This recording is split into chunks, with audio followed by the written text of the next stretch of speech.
The papyrus, put it on my table every month. I don't wanna be sad. Don't even try to hide it. No, I don't wanna lose it. And you say how it is, it's so inviting. The papyrus, we're all so alive. The papyrus. Hello and welcome to the Papyrus TV News Update. The headlines: Activist accuses Senator Natasha of falsehoods, bribery and anti-Yoruba agenda. DSS witness admits no weapons found on Nnamdi Kanu as trial continues. BRT driver sentenced to death for murder of fashion designer. PDP senator blames Okowa for Atiku's 2023 election loss. Rivers women walk out on administrator's wife at event.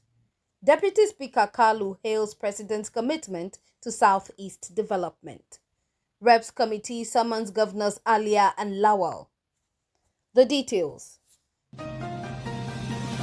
A new controversy erupted on April 30th, Thursday night, when US-based Nigerian activist Dr. Sandra Duru, popularly known as Professor Ngbeke, publicly accused suspended Senator Natasha Akpoti-Uduaghan of fabricating her sexual harassment allegation against Senate President Godswill Akpabio.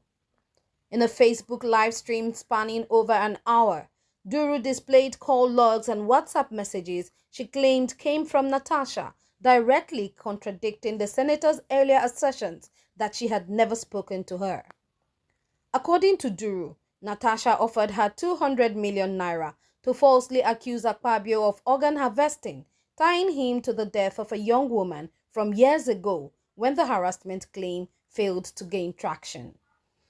Duru, who stated she had submitted the material to U.S. authorities and other international bodies for forensic review, said she had also petitioned the Nigeria Police Force and the Interparliamentary Union to investigate both the bribery attempt and Natasha's delayed revelations about the murder of Inubong Omoren, a young job seeker murdered in 2021. There is no sexual harassment of any kind, no organ harvesting evidence, Duru declared. She accused the senator of plotting to unseat Akpabio as part of a broader political strategy against what Natasha allegedly called the Yoruba government. The activist, visibly outraged, claimed Natasha's ambitions include becoming the Minister of Petroleum or the next governor of Kogi State.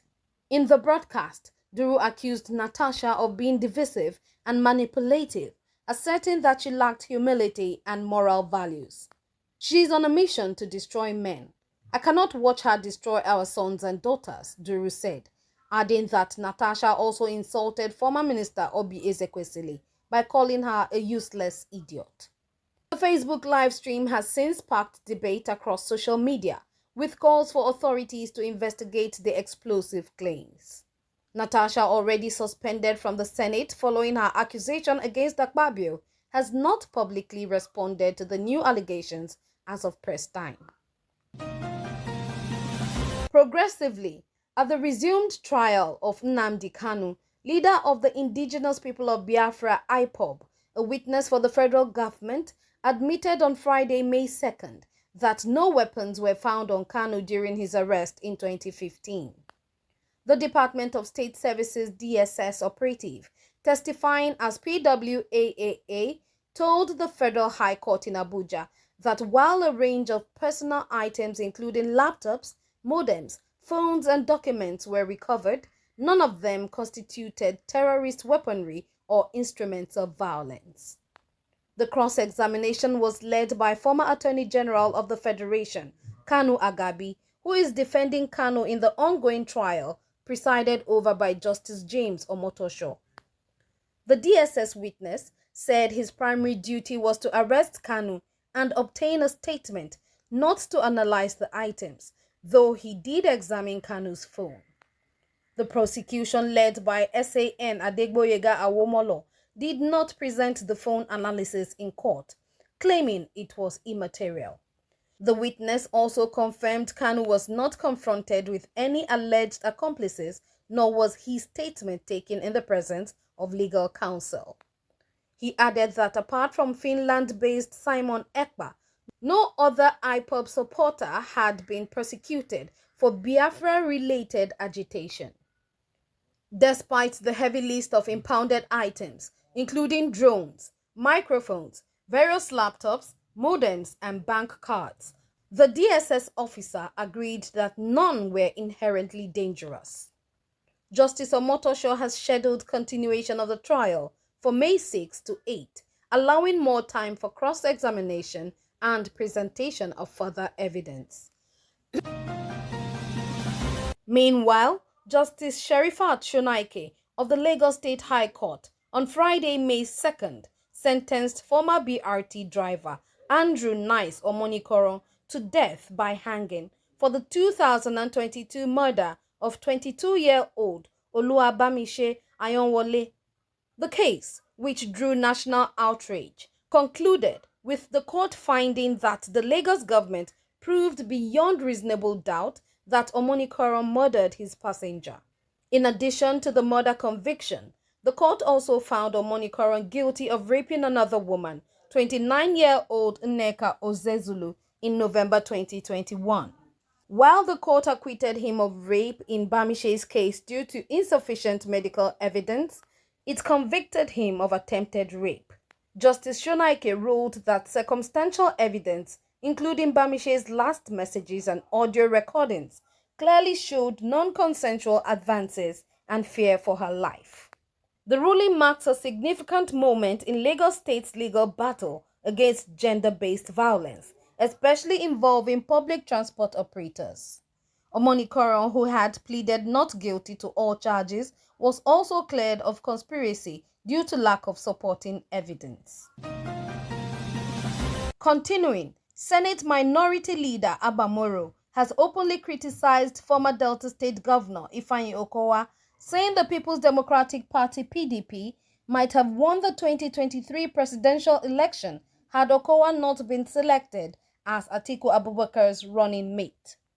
Speaking during a Channels TV interview, Moro described Okowa's selection as a major strategic error that undermined the party's chances. He pointed out that despite being vice presidential candidate and former governor, Okowa failed to deliver Delta State to the PDP, a state he should have comfortably secured.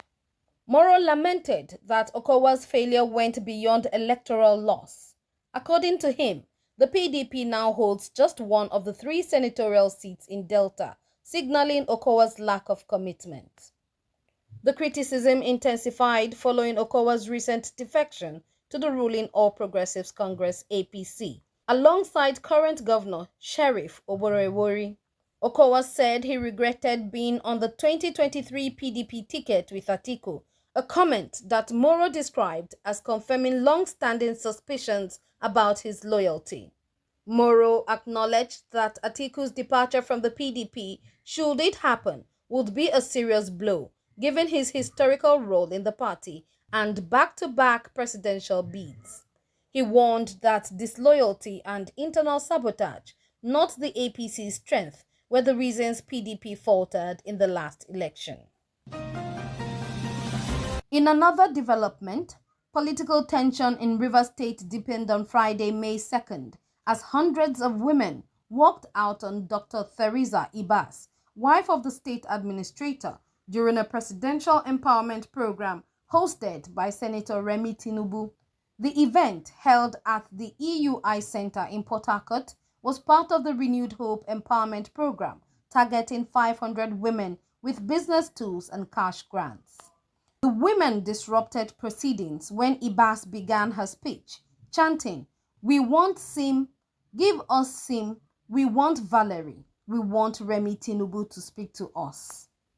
Their protest stemmed from their refusal to recognize Ibas as First Lady of Rivers State, insisting that only Mrs. Valerie Fubara, wife of the embattled Governor Siminalayi Fubara, held that title. Last year's edition of the same program had been coordinated by Valerie Fubara.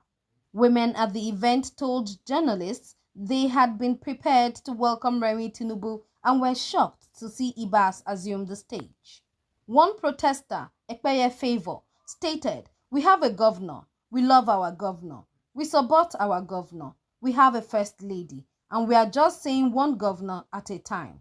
The walkout underscored the ongoing legitimacy crisis following the appointment of a federal administrator to govern Rivers State amid an unresolved power tussle. Despite the disruption, officials proceeded with the program. According to a statement from the Office of the Senior Special Assistant to the President on Sustainable Development Goals (SDGs), the initiative, now completed in the South-South region, aims to economically empower women and align with the UN's SDG goals for gender equality and decent work. Federal and state coordinators urged beneficiaries to maximize the tools provided to lift themselves out of poverty and contribute to national development.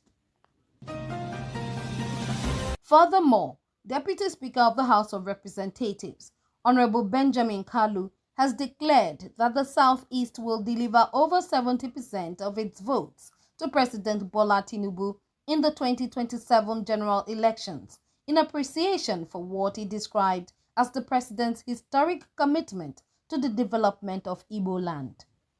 Kalu made this pledge during a grand civic reception organized in his honor by the Atuma Grace Movement in his hometown of Ntalako, Ikuano local government area, Abia State.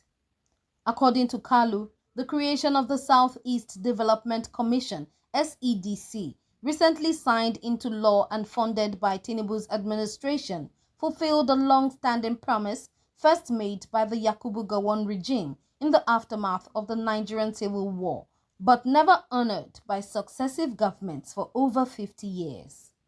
The Deputy Speaker described Tinubu's gesture as an unprecedented act of goodwill, stating, "No other president has remembered the promise made to Igbo people after the war like President Bola Ahmed Tinubu."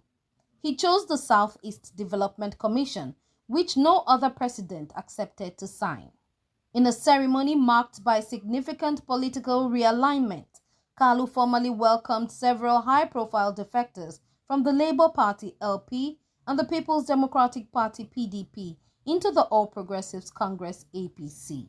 Notables among them were retired Major Akubundu Awa, former Abia House of Assembly Majority Leader Wisdom Ogbonna, former President General of the Oboro Community Welfare Association Kingsley Uwa, and former Education Secretary of Ikuano Local Government Area, Chief Sir Uche Nwachukwu. Kalu, however, condemned what he described as efforts by unnamed powers in Abia State to sabotage federal presence and suppress support for Tinubu, especially among traditional rulers. "Election has come and gone. Now it's time for governance," he said.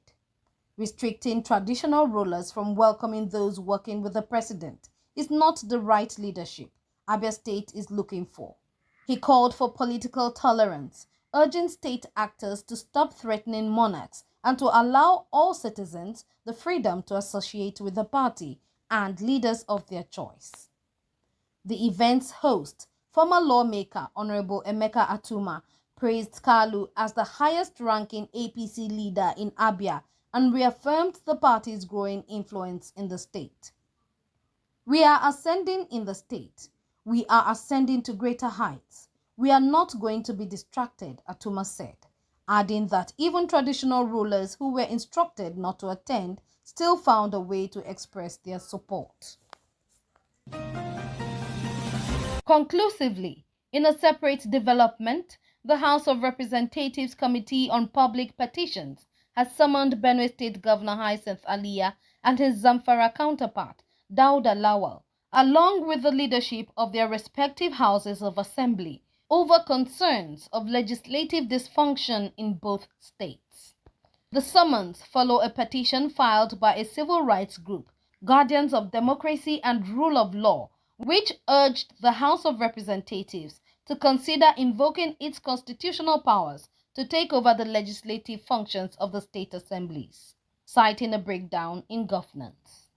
According to Honorable Mike Etaba, chairman of the committee, the decision to summon the governors and lawmakers is anchored on the National Assembly's constitutional oversight responsibility as enshrined in Sections 88 and 89 of the 1999 Constitution as amended. Etaba emphasized that the committee's mandate is to preserve the rule of law and prevent anarchy, warning that failure to honor the summons may result in unilateral determinations by the committee. The parties are expected to appear before the panel on Thursday, May 18, 2025, at room 429, New Wing of the National Assembly Complex, and submit 1 soft and 10 hard copies of their responses. While the exact details of the allegations remain undisclosed, the move signals increasing concerns over constitutional crisis and the weakening of legislative independence in some Nigerian states. The papyrus,